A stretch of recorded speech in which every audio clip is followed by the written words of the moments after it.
It's very nice to be here. I'm actually in Scotland. I'm sitting in my house in Scotland, and it's the middle of the afternoon here. But it's very nice to talk to people in Brazil, and I've probably met quite a lot of you when I was over in July. I'm going to be talking about really the whole area of publishing. Those of you who know me know that I've worked as a teacher, as a writer, as a publisher, and probably lots of other things too. And I find it very interesting and actually quite strange that although for all teachers, materials are at the centre of everything we do, a lot of us don't know very much how they're produced. And this is especially annoying, I think, for teachers who want to be writers, who want to become authors themselves. So I thought I'd talk a little bit this afternoon about my own experiences, moving from a teacher to a writer to a publisher, back to a teacher and so on, and try to get from that some information that could be useful for any of you who want to write things and get them published. They could just be, the information could just be useful for you out of curiosity too. So I've called the talk From the Author to the Teacher, and when I'd chosen the title, I thought, well, it could actually be the other way around, because most authors have begun as teachers and many teachers want to be authors. I don't know if I've done something awful to the screen there, but anyway, there's the title. And I started off when I was thinking about this by actually asking myself some questions. Now, during the talk, this is going to be a very relaxed talk, I hope. During the talk, you might think of questions that you want to ask. So you can post those. I'm sure somebody at your end can tell you how to do it. You can post questions on the screen, and either I can answer them as we go along, or we can save them up to the end and I can go through them at the end. It really depends on the sort of questions that you ask. But I'll try and remember to keep an eye on the question box. It's one of the very difficult things when you're doing a webinar. You have to remember what you want to say yourself, and you have to keep a sort of eye open on the little screen. So forgive me if I don't notice immediately, but we'll see how it goes. Anyway, teaching and learning materials. Think about the materials you use when you're teaching. Might be a course book, might be readers, might be digital material. And ask yourself if you know the answers to these questions. Who wrote the materials? And why do you think they wrote them? And when did they write them? Now, the when question is quite interesting, because all published materials, and those of you who use a lot of published materials will know this, all of them go through stages. They have a kind of life of their own. And there are fashions in materials, and fashions keep coming round again and again. And then there's a big change, something like the invention of digital material, and suddenly all materials have to be digital. And then teachers start asking questions. Do I really need this? Or can I afford it? Or is it helping my teaching? And then the materials start changing again. So there are cycles in materials. And I'm going to try and get back. Yes, whoops, I've lost the camera. Right. I wanted to show you some materials that I've been involved in over the years. And I looked on my shelves. You can see some bookshelves behind me. I've got a lot more in the house. I found this. This is the very first thing I wrote over 40 years ago. There were 3 little readers. One was called What's Cooking? It was all about food. One was called Theatre in Britain, because I was originally trained as a drama teacher. And the third one was called Clothes and Fashion. And these came about, I started writing exactly in the way that I'm sure many of you will or will have. I was teaching, in my case in Italy, in a language school, and I loved reading myself, so I encouraged my students to use readers. And I didn't think the readers that were available were very good. And for some reason, I don't know why, a publishing person came to the school. This was International House in a provincial town in Italy called Latina, between Rome and Naples. A publishing person came to the school to ask about the materials we were using. And I must have had a lot of self-confidence. I hadn't been teaching for him. I remember saying, I don't think these readers are any good because they're very boring. They're not about topics that the students are interested in, that my students are interested in anyway. And he looked at me and he asked me some more questions, I think, and was very patient and went away. And I sort of forgot about the conversation. And then I think about a month later, I got a letter. This is before email time. I got a letter asking if I would be interested in submitting an idea for a reader. It was just one reader to the publisher. And I looked at this, and there weren't really very many instructions. So I wrote what I thought was a description of a reader with a lot of example pages. And I can't remember what the topic was. Anyway, I won't go into all the details, but there was a long discussion via mail about what they wanted, what I wanted to do, what I was capable of doing. And I was very lucky because I had a very good editor. They said, yeah, we like your ideas, but you're going to need some help. You've got to understand about structuring language. And I thought, well, I'm a teacher. I understand all about language. And they said, no, on the page, length of sentences, how much text on a page, and so on. Then there was a discussion about illustrations, was it possible, not possible, and so on. So I got a little bit of an insight into the production side of publishing.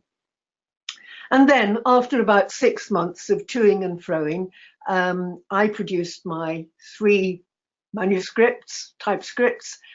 They went off and they got published. And I'd enjoyed most of the time I was doing it. I'd been puzzled by some of the things that they were wanting, and I couldn't understand why they didn't seem to understand all the things that I wanted. And I realized then that being a teacher is one thing. You know your class, you know the context you're teaching in, you know what you want to do, you know what your students want, hopefully.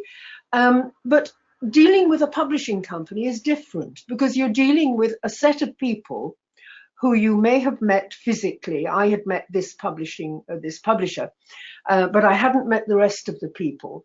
And now this is a problem that is becoming even more acute because as publishing companies are getting bigger and bigger and bigger and employing more and more people, very often the people in the publishing company who are involved in a project never actually meet the author. And you may have the possibility of a Skype conversation, something like this, but physically sitting down for a meeting with editors, authors, salespeople is becoming more and more rare.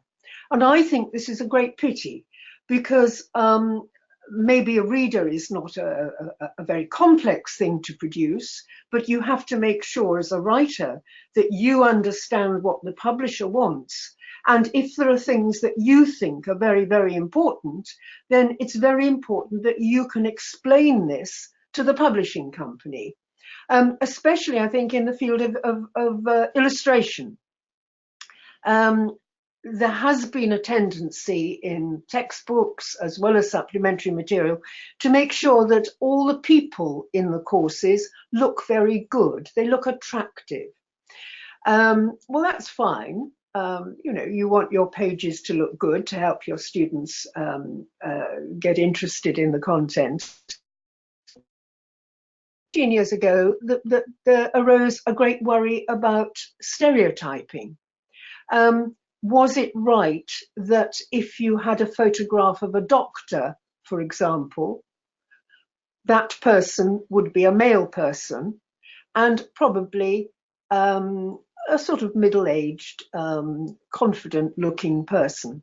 And when I was working in publishing, 20 years ago, we really had a lot of pressure on us to make sure that there was gender balance in the photographs that we produced. But not only gender balance, but it wasn't always the male person being in the most responsible or the higher up in the hierarchy position. So we thought about that. We also had to think about race. We had to think about appearance. If you can see me, you can see I wear spectacles. I wear spectacles to drive and spectacles when I'm working on the computer, not the rest of the time mostly. If you look in your course books, see how many people there are in the photographs that wear spectacles.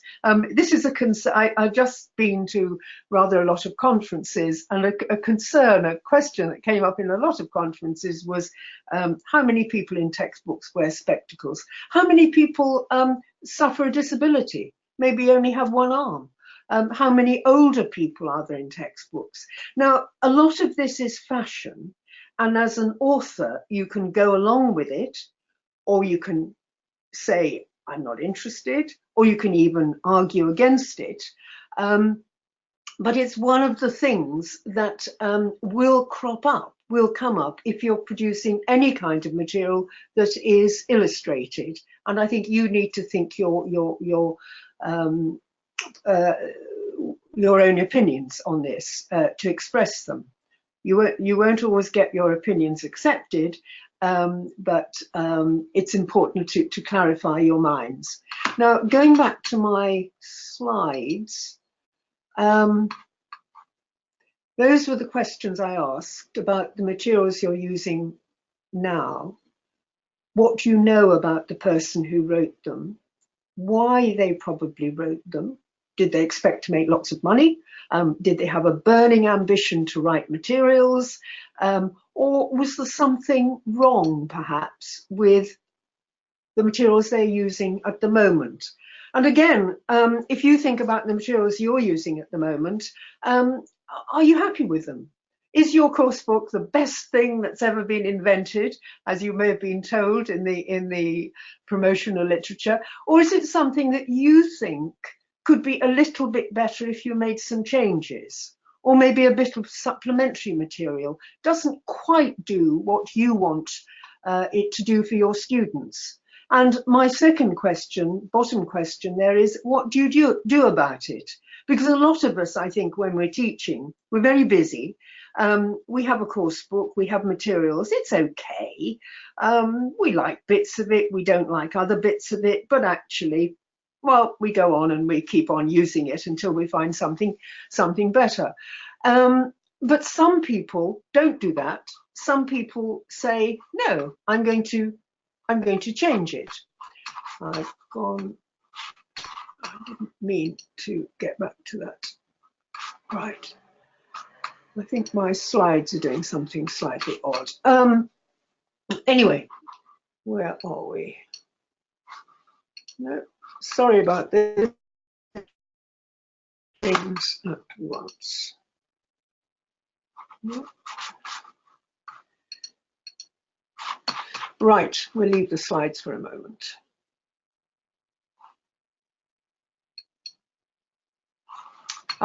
This is very annoying.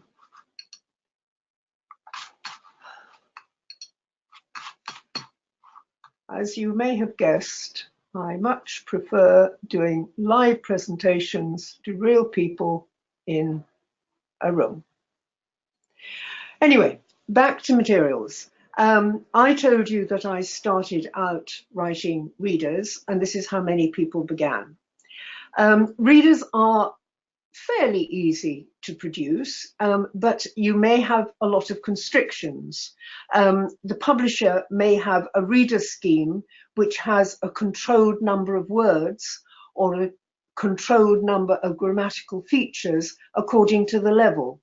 And it is very, very difficult sometimes to write something that is genuinely interesting, that you as a writer feel happy with, and still comes over as realistic language if there are a lot of constrictions.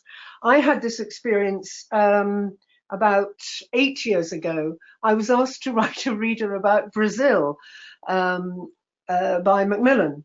And I said yes. Those of you who know me know that I've been coming to Brazil for quite a long time. I know the country reasonably well for a foreigner. I've worked with Brazilian colleagues in a company, outside a company, traveled a bit, traveled a lot, seen different parts of the country. And I thought I knew it pretty well. And stupidly, when the publisher asked me to write the reader, I asked what level, and they said, oh, elementary or so. And I said yes, and they wanted it very quickly, and I didn't ask enough questions, and I didn't realize that there was an absolutely prescriptive grammatical and lexical syllabus for each level. And in fact, the level they finally asked me to write the reader at was lower than the one I had understood. And I found it incredibly difficult because anything interesting I wanted to say was too difficult. The language wouldn't fit and so on. And we actually had quite a fight over it. It came out. Some of you may have seen it. It's not, I think, one of the things I'm most proud of, because I just felt that the topic didn't actually suit the language level. And I think if I want to give advice to any of you who are thinking of writing material within a very controlled syllabus, make sure that you absolutely understand the control and the constrictions before you start, because if not, you'll get frustrated and probably the material won't be as good as it could have been.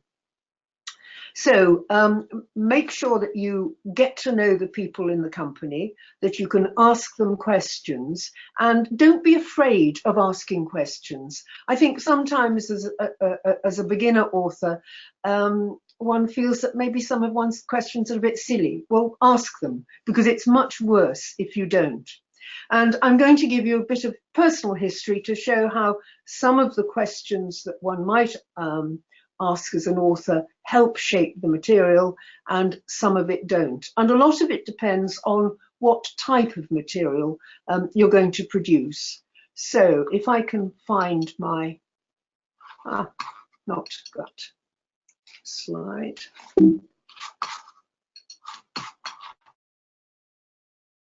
It's much better with his slides than I am with mine. Right. I've mentioned editors, and the editor is the person that most authors think about when they deal with a publishing company. The editor will be their contact with the company, but behind the editor there are a huge number of other people, and it's worth getting to know what they do. If we find, I must say I have never done anything where the slides made such a mess. Sorry about this, but something is not working. Okay, a personal story. Some of you whom I know in Brazil will have met me because of material, in fact. I was asked about 15 years ago to write some supplementary material that would not just be a reader, but would actually involve the students both in reading and producing language. In other words, receptive and productive language. And one of the ideas was that topics, factual topics that could actually interest the students in their own right, might be a way of encouraging them to read in English, in a foreign language. And so with Christina Roberts, who was then the managing director at Macmillan do Brasil, we talked about producing a series of magazine type readers. That's one, and I found another one upstairs on my shelves called Festivals, and there were ultimately about 10 of these. These were quite new in their time. They were highly illustrated. That's one of the sports ones. And every page or couple of pages had projects attached to it. There was an attempt on my part, to link for the students what they were reading with their own environment, trying to make reading in a foreign language have a purpose that would get them to think and do projects about their own environment based on the input from the reading. And I was lucky in this because I worked very closely with Christina. We were good friends, and we were able to meet and talk face to face and exchange ideas, have arguments, and if you're writing material, you will inevitably have arguments, and it was very productive. And I was lucky enough to travel around quite a lot in Brazil and talk to teachers about what they wanted. And some teachers said, oh, no, we don't want anything with lots of pictures. Others said, yes, as many pictures as possible, get the students really involved. Projects are a good idea. Others said, no, we don't have time for projects, and so on and so forth. And it was a very interesting series to be involved in because, as I say, it took me into classrooms. It took me into talking to teachers and also to students and observing how they used them, if they used the material in class or if they used it more or less at home, and how they could best be supported, what support the teachers needed. And this is something, as an author, that one has to bear in mind. If you write materials for yourself, you know how you teach. You know your strong points and your weaker points. If you write supplementary material activities that your friends use, your colleagues use, you probably know a bit about them and what kind of person they are, what kind of teacher. Are they very formal? Are they informal? Do they like to invent their own things as well? And so on and so forth. And if they're good colleagues and friends, they will give you feedback. The problem when you're writing for a publishing company or the world is you don't know the users. You don't know the prospective users. And you have your strong ideas about teaching and learning and context, but it's very difficult to check whether they're relevant to the material you're writing. So one piece of advice I have, if you're working with a publishing company, is, as I've said earlier, ask them lots of questions and insist on being put in contact with the potential users of your material. It's one thing for your friends to look at something and say, oh, Susan, that's lovely, or, oh, Susan, no, don't like that at all. It's another thing to give it to somebody else who doesn't know you, for them to give you feedback on it. And this is quite tough as an author. When later on in the talk, when we'll talk about the different stages of development of material, but one of the hardest things, I think, as an author, prospective author, is to get feedback from people you don't know who are making comments on what you have spent a lot of time and thought and energy in writing, and they send you a comment saying, I don't understand this, or this is nonsense, not clear, expand. And you feel like a 7-year-old student all over again in a rather harsh environment. So the contact with the potential users and asking questions so you can understand the kind of context, the classrooms, the pressures, learning and teaching pressures there are, this I think is very, very important. And it's something you need to insist on with your publisher. I've always been lucky enough to be able to get this message over, that I want to find out who the potential users are. I want to talk to them. I want to observe classes. And again, I've been very lucky in Brazil. I've seen a lot of teaching situations in public education and private education, children, business people, and so on. And I've learned a huge amount from it. You never stop learning when you observe classes.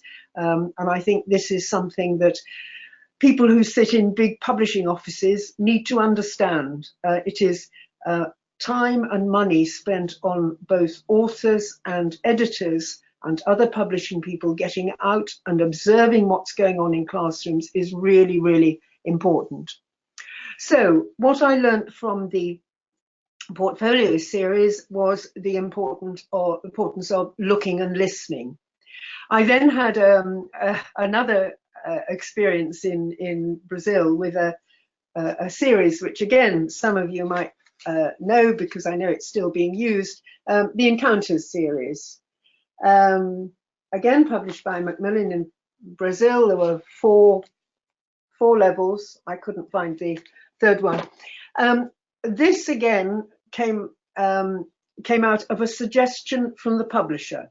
It wasn't me, the author or the potential author, going to a publisher and saying, I want to write this, as I did with my readers way back years ago. It was the publisher talking with me before the World Cup, before Brazil had the World Cup, about the fact that in this world where a lot of foreigners, a lot of visitors were going to come to Brazil for a particular event, the World Cup, there was likely to be an increased need for English.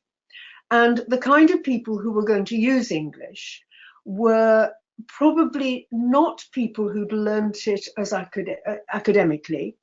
They, on the whole, would be people who would need English in the context of their jobs, and they would need it very often face-to-face with foreigners. In other words, people who worked in hotels, restaurants, drove taxis, first aid departments in hospitals, maybe worked in the police, who were would be in these face-to-face communicative situations with foreigners.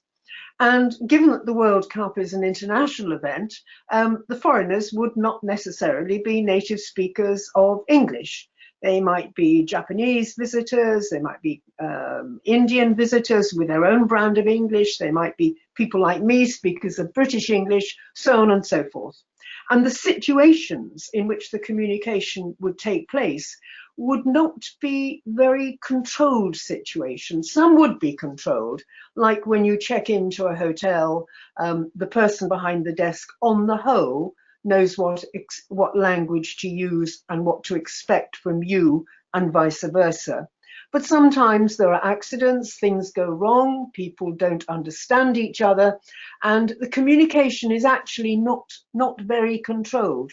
And if you're working in a shop, in a store, in a shopping mall, you don't know if you're going to hear British English, American English, Japanese English, if it's going to be low level, high level, if the person is going to understand you, if the person is nice and calm and polite, or in a hurry and fed up and irritated and rude. And all that is part of the service encounter that people working in those situations have to put up with.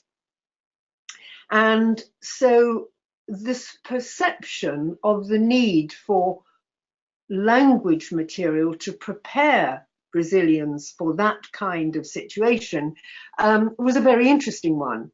And to prepare for it, I obviously spent a lot of time looking and listening, walking around.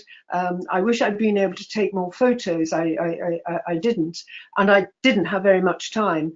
And that was the basis of the course, not to start with the language when we were planning it, not to start with the language of verb tenses or functional language or lexical areas, but to start with a communicative situation, start with who the people were, why they were communicating, what emotions there were.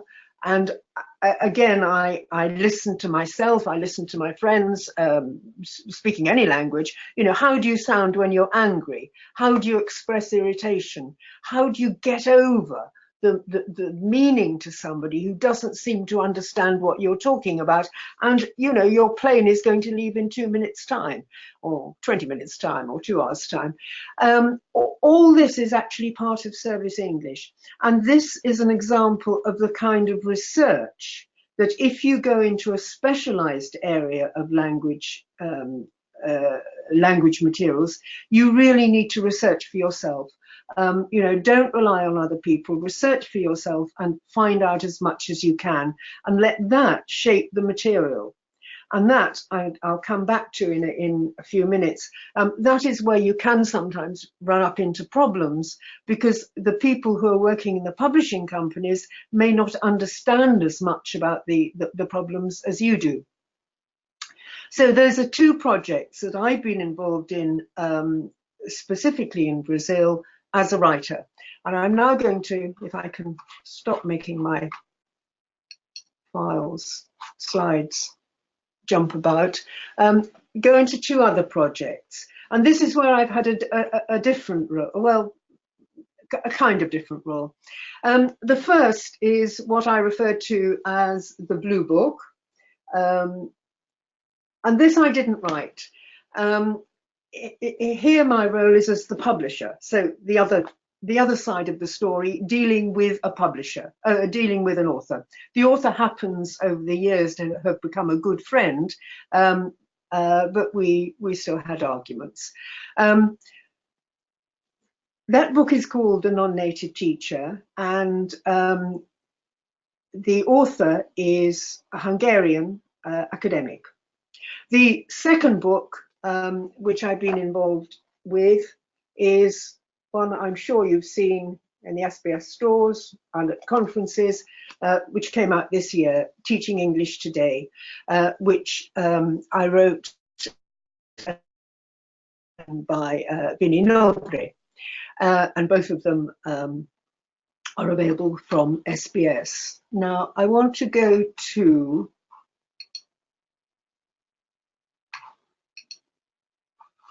okay, that we've done.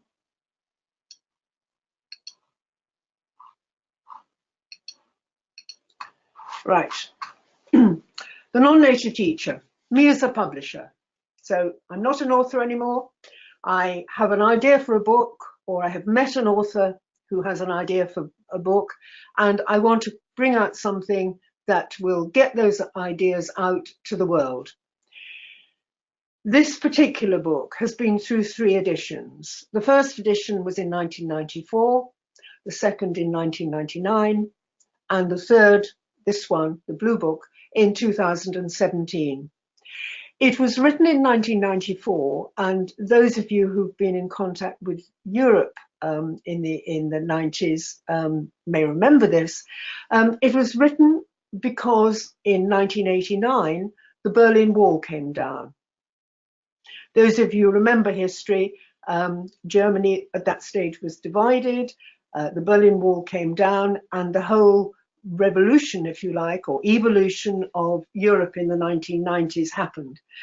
One of the things that happened was that suddenly a lot of people from the West could travel to Central and Eastern Europe, places that they hadn't been able to travel to before. And a huge number of students decided they'd go off and they'd visit fascinating places like Budapest and Prague and Moscow and Bucharest and so on. And one of the ways of being able to do this was that suddenly there was a demand for teachers of English. In schools up until 1989, in most of the Central Eastern European countries, Russian had been the official first language. At school you learnt Russian, and then later on you could learn English or German or Spanish or Portuguese or whatever.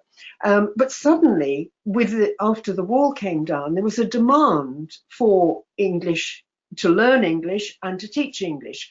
There weren't enough qualified teachers of English in the countries, and these students, ex-students, young people suddenly found that they could earn money by going and teaching their native language. And they hadn't had any training, most of them, in teaching, but you know, they were native English speakers, so they were in a good position. This, of course, was not seen to be very fair for the non-native speakers of English in those countries, who were trained teachers who didn't have English as a native language, but nevertheless felt that they knew how to teach it. And there was a lot of friction which arose out of a political, an economic and a social situation. And Peter Medges, who was Hungarian but had studied in the States, he'd been a Fulbright scholar in the States, he could see both sides of the coin.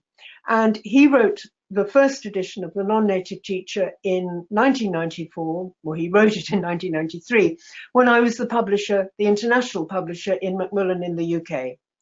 And we had a new methodology series, and I wanted to put interesting books that sort of looked at subjects, topics in a slightly different way from the more established series from Pearson, then called Longman, OUP, CUP, and so on. So we had a rather interesting series. We had one title called Literature with a small L, I remember.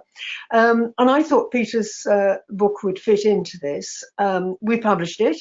It was a great success. It won an English-speaking union Duke of Edinburgh Prize. It became a sort of standard text in a lot of training institutes. And then Macmillan sold my bit of the language teaching list to an American publisher, and it went out of print. Now, the reason I mention this is that this was a book that was written in a particular point of time for a particular audience and by somebody who had great knowledge of what he was writing about. And that, I think, as a publisher, is something that you're always looking for. The right person to be writing the right thing at the right time. And I was lucky there. Then various other publishing things happened, changes in publishing companies. There was another edition in 1999 brought out by Max Huber Verlag. I was doing some work at the time. And then the book disappeared. And I was in Brazil 3 years ago. And I went to visit the British Council office in Sao Paulo, and I was told about a survey that had been done about English teachers and teaching in Brazil.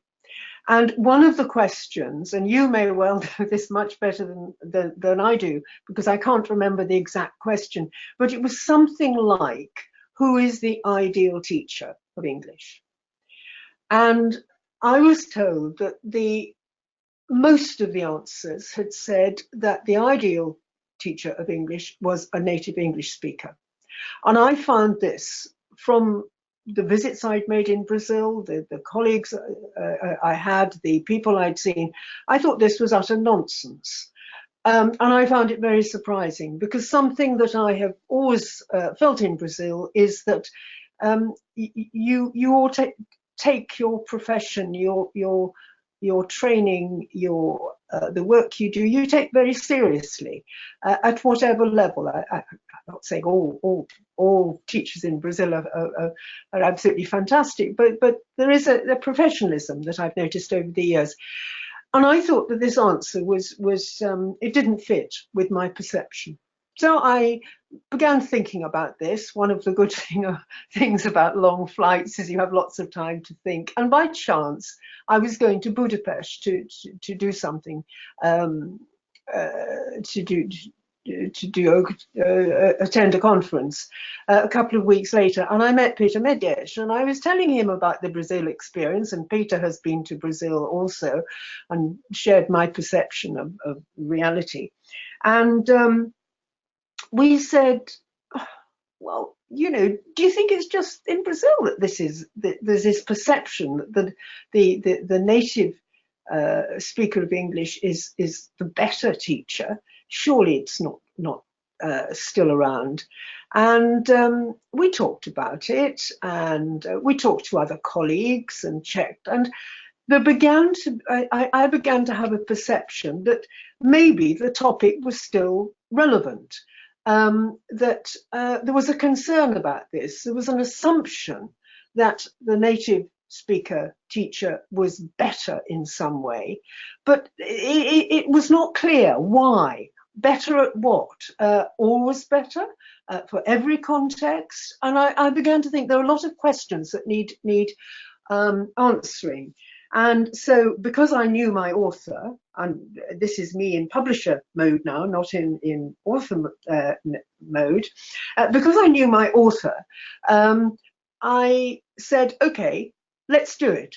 Let's produce a new version of the book, but with totally new material.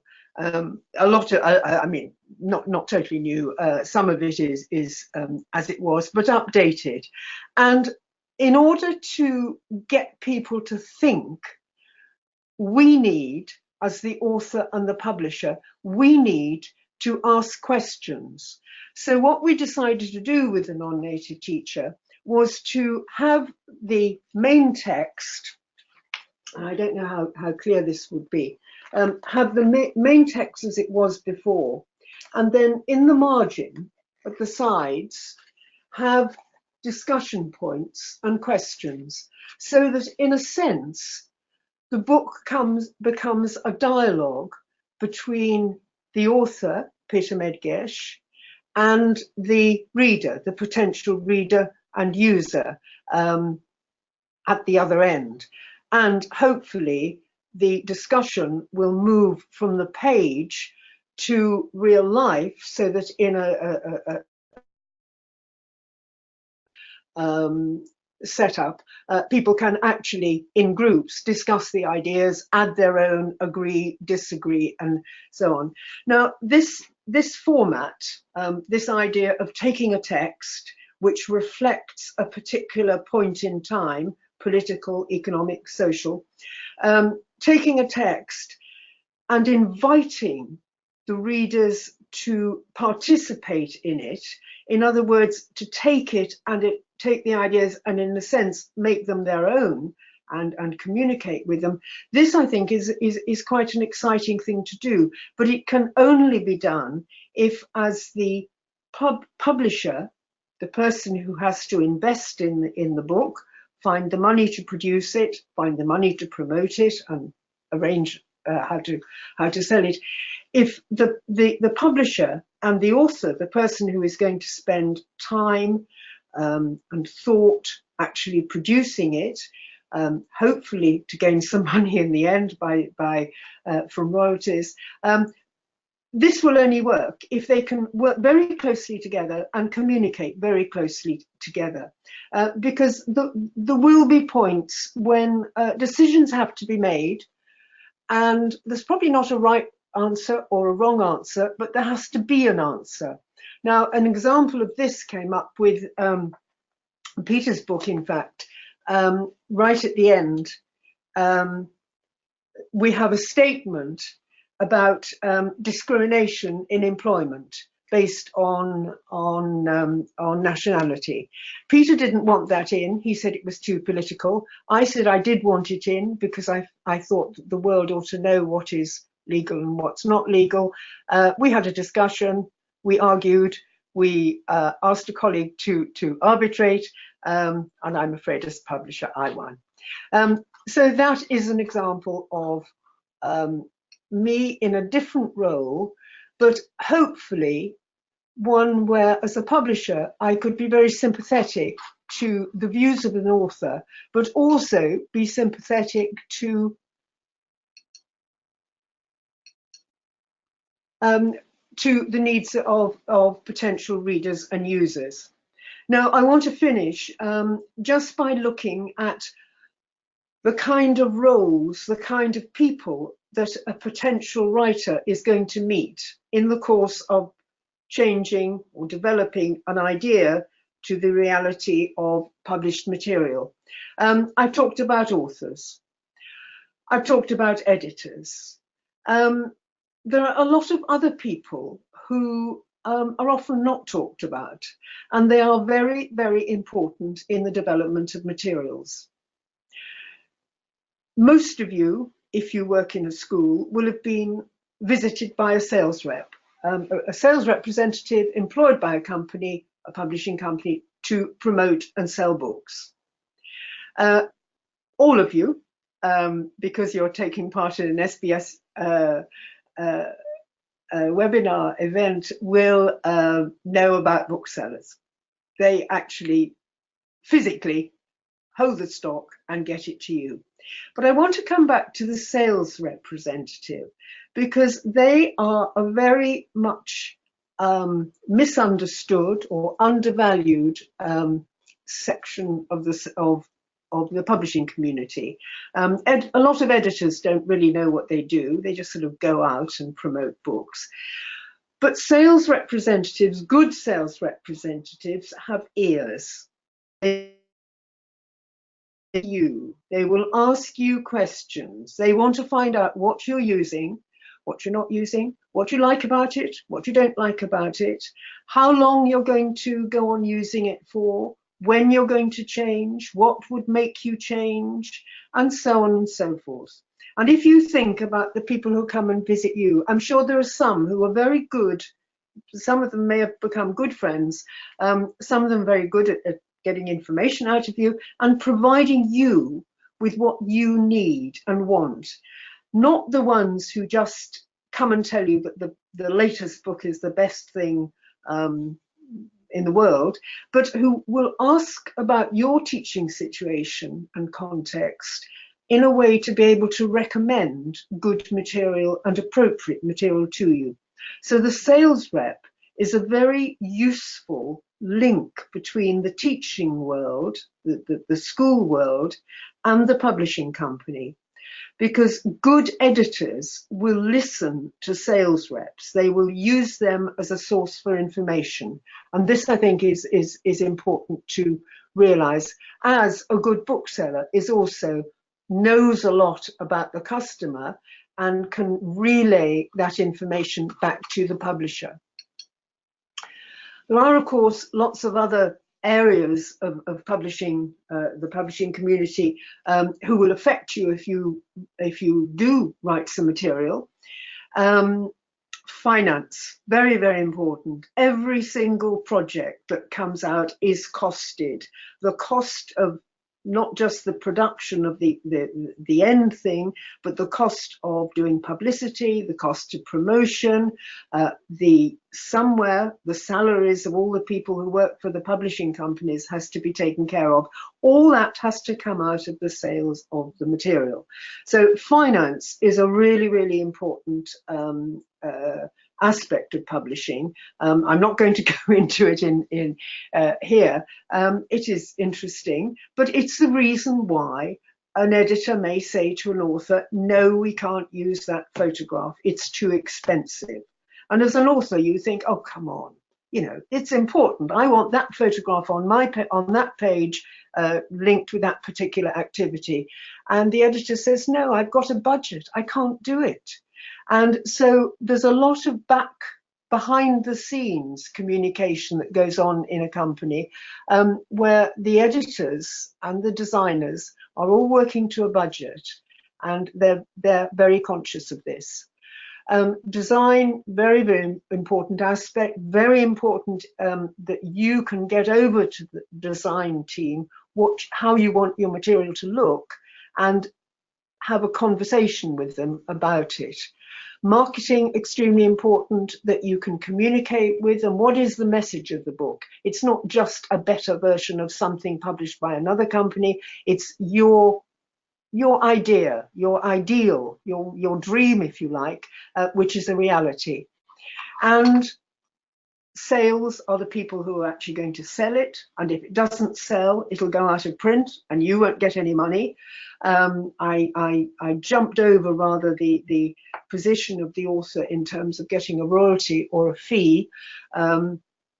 More and more publishing companies now are just paying a straight fee. I don't approve of this. I happen to think that as an author, as a publisher, it's, you know, you go into it together. You hope you've done your homework. You hope what you produce is what other people need and want to use. But share the risk, share what comes out of it. And finally, and this actually takes us back to the beginning, the users, because the whole cycle of materials development is something that very often starts in the classroom. Teachers or teachers think, I would like something better than this, or something different from this, or I would like to write some material. It goes through all the processes, all the hands of all these people. It comes out, it's published, it's promoted at a conference, people do webinars and write articles about it and so on. And the material, your material, if you're a writer, is in the hands of users.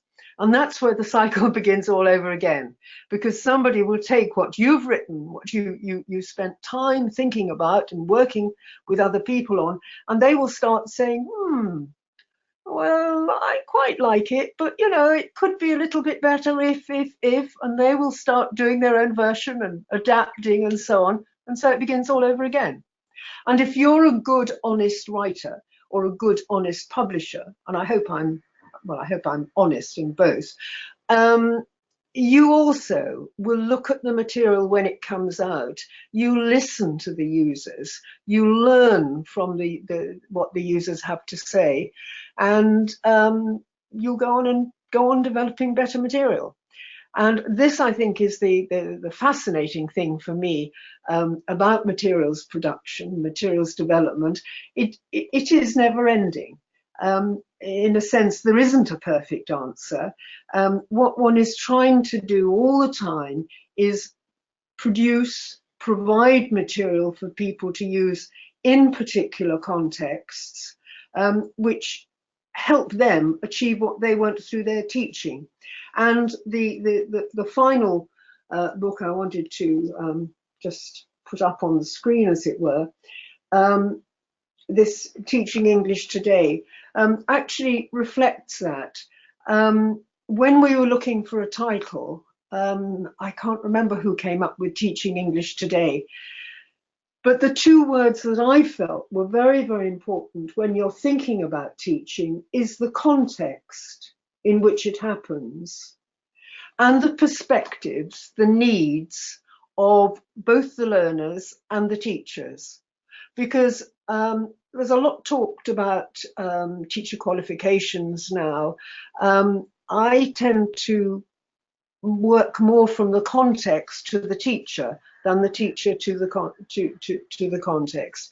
I think that if you analyze the context, if you think about your teaching context, who your students are, why they're learning English, maybe they have to if it's school, maybe their parents are sending them if they're kids, maybe their employer demands it if they're working in an international company. But all those contexts actually shape what makes their perspective, their context, and helps you as a teacher understand what you need to do to help them to achieve those objectives. And published material can go a long way to help you, but at the end of the day, I think it's the teacher at the center of every bit of teaching and learning. So that's a rather rapid ramble, if you like, through materials development. I hope it's been relevant. I hope it's been interesting. And if Priscilla suggested that you posted the questions, and I will try and answer them if I can get this computer to work. So it's been very nice talking to you. I wish I could see you. and I hope to come and visit you again in Brazil before very long. But I shall answer any questions here that come in, if I'm looking at the right screen.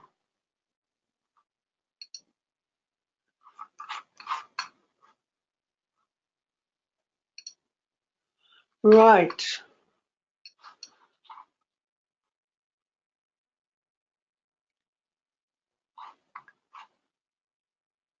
Okay, Ellen Diaz, lots of questions. Wow.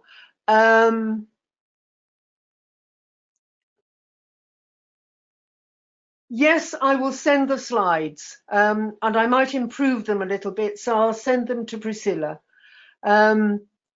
Oh, Fernando, you've used encounters. I'm very, very pleased it was satisfying. Good.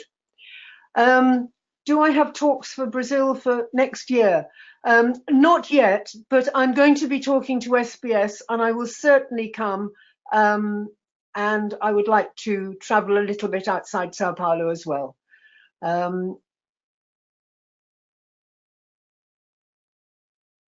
Elaine, what are you asking me? I can only see the first part of the question. Representations of different ethnical groups, disabilities, how much? I can't see the full, how much you would say we have progressed. I think a bit, Elaine. I should have done my homework and done a survey of published material before this. I do think people in course books do look incredibly glossy and attractive. And on the other hand, you know, we don't want to look as too one-sided. So I think it's a question of balance. But I think awareness is the great thing. Ellen Diaz, you're the person who prepares extra materials. Well, good for you. I hope they work. Do you share them with colleagues? Because the feedback from colleagues is actually quite useful, I think. Oh, good for you. Yes. Sometimes one gets a bit of a shock, but I think it's interesting, I think, to see how different people will use something that you've written in a sense for yourself. How they use it in different ways. So you work in a university and a private school, right? Nice balance. Yes. Okay. Have any of you actually had any material published? I know Elaine has. Have any of you had material published by a publishing company?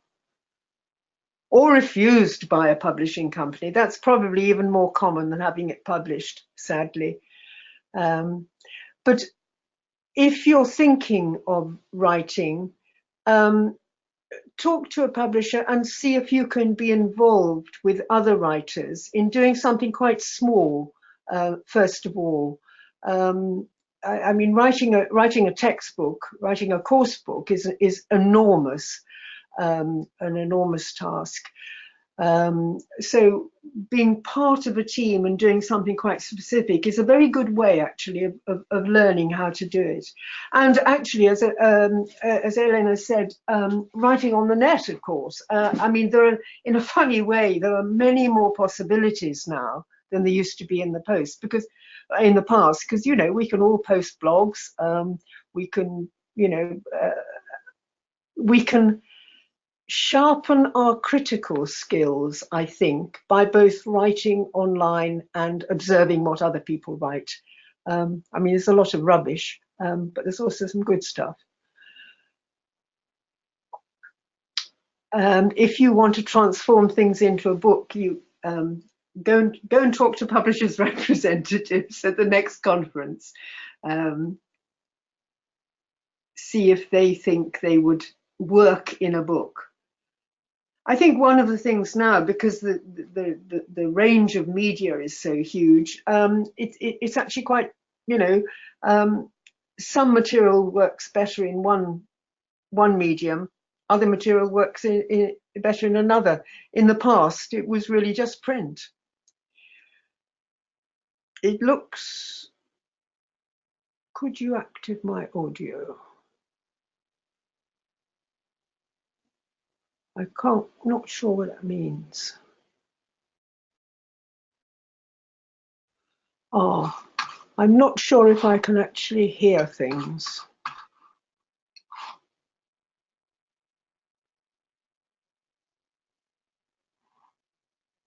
Not sure.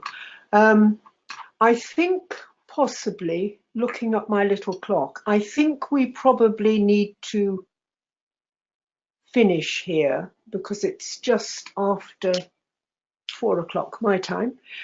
I'm sorry this was a bit of a ramble, and but I wanted to put over the human side of publishing and writing, and apologies for messing up with some of the slides. But I will send all the slides through to you, and SBS have my contact details, so feel free to email me anytime. And I hope I can talk to all of you personally too early next year in Brazil.